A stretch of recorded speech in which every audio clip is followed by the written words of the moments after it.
Talvez você nunca tenha parado para pensar na situação em que nós nos encontramos acerca da indústria têxtil, né? Você pode achar que tá tudo certo aí, que você tá comprando suas roupas e não tem nenhuma consequência global nisso tudo. Só que uma coisa que me motivou até mesmo a fazer esse vídeo foi uma foto que eu vi e um professor que comentou sobre o deserto do Atacama. E aí você pode estar ouvindo a palavra e falando, o deserto, o que que tem lá, mano? Areia, tal, duna, só isso.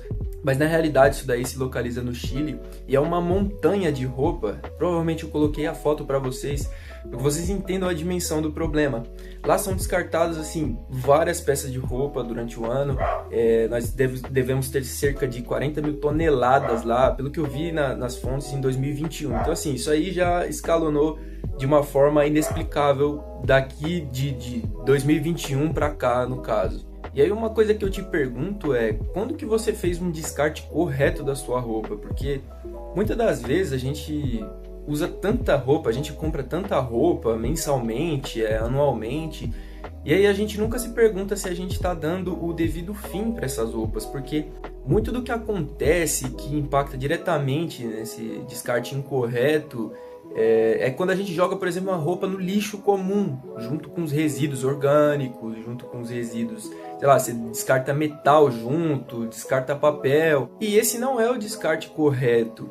Na realidade, a gente tem pontos de coleta, por exemplo, de lojas como a C&A ou como a Riachuelo, que você pode fazer o descarte para eles darem a devida finalidade, né? O descarte correto para esses materiais. Então, assim, muitas das vezes você tem, sei lá, uma cueca lá que você não usa mais, aí o pessoal vai lá e faz um pano com aquele tecido seu, biquíni, eu sei também que você pode levar nesse ponto de coleta e aí eles eles reaproveitam aquelas peças fazendo outras coisas.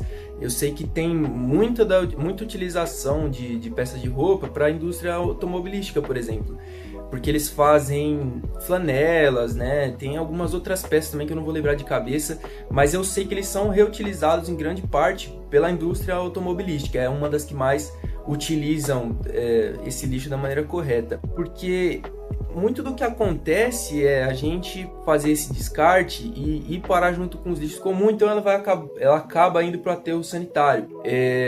E isso polui demais.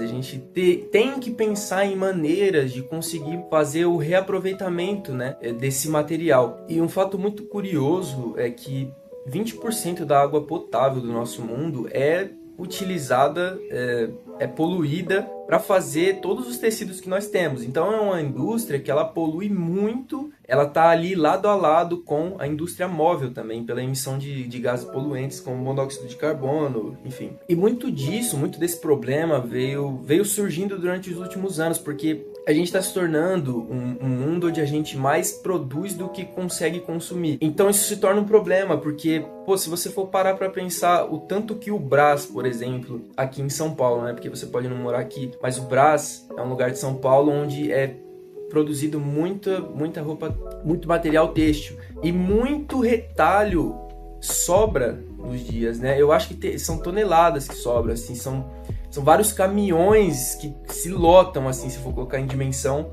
por dia de retalho que sobra das peças de roupa. E tem algumas empresas que conseguem reaproveitar esse material, mas assim, o tanto de empresa aqui no Brasil que consegue fazer esse reaproveitamento não consegue suprir o tanto de retalho que é deixado na hora da confecção dessas, sei lá, de todos os materiais têxteis que a gente tem por aqui. E esse é um grande problema, porque aí a gente tem que fazer descarte, né? E quando a gente pensa no descarte, a gente tem que pensar para onde vai parar isso tudo. E aí tem países da África, por exemplo, eu acho que a Gana e algum outro lugar lá que eu esqueci o nome, eles, assim, por ser um país, né, por ser países que não tem uma condição financeira tão boa, tem países que compram, né, esse espaço do país, os aterros sanitários, para fazer o descarte.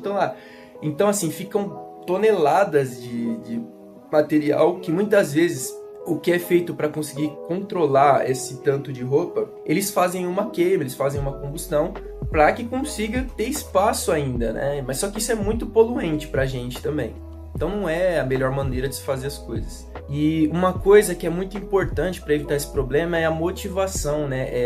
É a conscientização da população com relação à economia circular. O que seria a economia circular? A gente usa aquele produto e aquele produto tem que voltar de alguma outra forma a ser utilizado novamente. Então, quando você termina de usar a sua roupinha lá e tal, ela vai para um ponto de coleta. Desse ponto de coleta eles fazem um reaproveitamento, como acontece com as flanelas, por exemplo, que são usadas para lustrar o carro e tal, fazer a limpeza, secagem, enfim, o que seja. E depois ela ainda consegue ser utilizada para uma outra finalidade. Então assim, ela não tem só uma utilização e depois vai jogada para o lixo. Não, ela passa por um processo onde ela tem uma finalidade, depois da finalidade inicial ela passa a ter outra finalidade. E isso torna uma economia sustentável, que é muito importante para a gente não ter uma ruína aí do país. Ou globalmente falando, porque isso não é um problema só do Brasil, é um problema mundial. Inclusive, na ONU, nós temos aí algumas metas e nelas estão inclusos essa parada do desenvolvimento sustentável, né? Que seria também a gente fazer o descarte apropriado, porque a gente não pode fazer o descarte tudo junto, assim, joguei no lixo aqui e acabou o problema. Não, nós teríamos que dar outras finalidades para os nossos produtos, por exemplo. E aí tem um episódio do Chris, por exemplo, que é muito legal. Que o Chris quer uma jaqueta nova e assim, porque ele fala que aquela que era do Drew, se eu não me engano, era um negócio que tava feio, que não servia. E aí o Julius fala que a roupa boa é aquela que você consegue se aquecer, né? E isso é muito interessante, porque a gente está vivendo uma sociedade onde todo mundo está muito consumista. E você sempre quer ter kit novo, você não quer ficar repetindo o look. Mas isso é uma visão muito individualista também, porque isso é um problema que a gente está enfrentando. Nós mesmos estamos construindo a nossa ruína, porque a gente fica consumindo uma coisa que não é necessária, porque muitas vezes você tem uma roupa lá que você utilizou algumas vezes, aí ela nem tá ruim, nem tá com furo, não tá com nada, mas você não quer utilizar porque você já foi naquele evento com aquela roupa, normal. Ninguém vai nem ficar reparando nisso, eu acho que não tem... Ou então, cara, uma coisa que a gente vê muito é que brechó, para muitas pessoas, é uma situação onde você não quer fazer nenhum tipo de compra lá porque você vai se sentir pobre. Cara, eu acho que isso é legal, porque você vai utilizar alguma peça lá que não tá em condição nova, mas e daí? Você vai estar trocando de look, inclusive você vai estar ajudando um trabalhador, você vai estar ajudando a economia a ser mais circular, porque muitas vezes a roupa que vai pro brechó ainda está em condição de uso, e a gente não utiliza porque a gente sempre quer algo novo. Isso parte do consumismo, né, e tal. Inclusive isso aí entra também pro ramo da tecnologia. Você compra o celular lá e você usa, daqui a pouco você quer outro, que chegou outro mais novo, mas isso aí é um tema até para um outro vídeo também. E aí não envolve só a parte do descarte, né, esse problema. Eu acho que esse problema também tá no desenvolvimento aí que a gente vê de peças de roupa, por exemplo, aí na China, ou indústrias aqui no Brasil mesmo, onde o custo é muito barato. E onde o custo é muito barato do produto final, a gente tem que desconfiar de situações de trabalho onde os empregados são explorados, assim. E eu acho que isso deve acontecer muito no Brasil. Eu posso estar errado do que eu estou falando, mas a indústria têxtil, ela tem muito dessa parada de exploração aí, inclusive trabalho infantil, que a gente nem sabe, né, como aquela... A Shein, por exemplo, é um outro exemplo a ser citado, porque a gente tem peças muito baratas lá. E aí você fala, pô, mas como é que o cara tá ganhando dinheiro? Às vezes tá rolando uma parada de exploração infantil aí, de trabalho, e a gente nem sabe. E aí é de se desconfiar, né? E também, assim, outra parada que atrapalha muito na questão de poluição é a produção de poliéster, por exemplo, são os derivados aí. Eu acho que o poliéster é feito com petróleo, e esse petróleo, ele produz plástico. E a gente tem um grande problema com plástico também, porque quanto mais plástico, inclusive o poliéster, ele é mais barato do que se você pegar o linho, por exemplo, né? O tecido em si, de recursos naturais, a gente faz uma coisa que é sintética. E o sintético, ele tem um grande problema, porque o sintético muitas vezes é feito com plástico. E o plástico, ele vai ser mais barato do que o recurso natural. Isso torna a produção daquele produto como algo mais acessível para nós. Só que isso também tem um grande problema. Além dele ter um acabamento pior, ou seja, vai durar menos tempo, o descarte dele vai ser um grande problema, porque nesse material que está sendo produzido, muitas vezes essas micropartículas de plástico, elas vão se soltando, e isso aí vai ficando na gente, a gente vai ingerindo, e assim, vai pro mar, acaba caindo nos peixes, os peixes se contaminam, a gente come peixe que está contaminado com plástico, e assim, cara, vai desenvolvendo várias doenças, vários problemas pro ser humano também. É uma coisa que a gente às vezes nem pensa, mas quanto mais a gente produz e consome coisas com plástico, a gente está deteriorando a nossa saúde. E é legal, porque a gente vê que também tem, assim, algumas lojas que estão no meio digital agora, elas estão entrando com o propósito de ser um brechó online. Eu não tô lembrando de cabeça, mas se eu lembrar depois do vídeo eu coloco do nome da loja, mas eu acho que é Enjoei, né? Eu não sei se é de roupa só, se tem um monte de coisa, eu acho que tem. Mas é um negócio muito legal, porque está se expandindo, o pessoal está começando a aderir. Roupas que não estão utilizando mais, isso vem num preço mais acessível e faz também gerar a economia circular, que é um negócio muito importante, porque, como eu disse anteriormente, a gente descarta muita roupa que ainda está em plena condição de uso, só porque a gente já enjoou de usar. E é uma forma muito legal da gente incentivar essa economia. Eu acho que isso daí também é um problema muito de divulgação da informação, porque antes mesmo de eu fazer esse vídeo, eu nunca tinha parado para pensar se a gente está fazendo o descarte correto. Eu nem lembrava disso, a gente muitas vezes nem se lembra. E tem tanta coisa na TV e é um negócio que é divulgado muito sucintamente, né?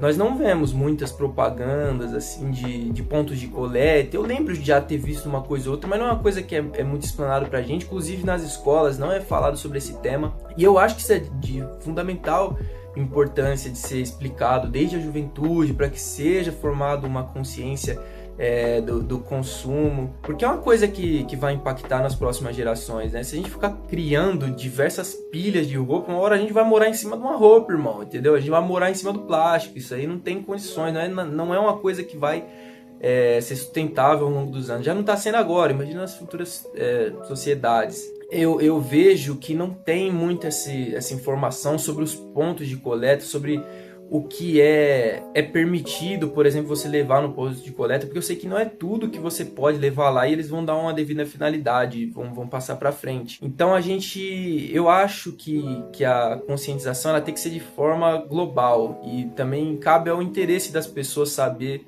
escolher produtos que sejam feitos de forma sustentável.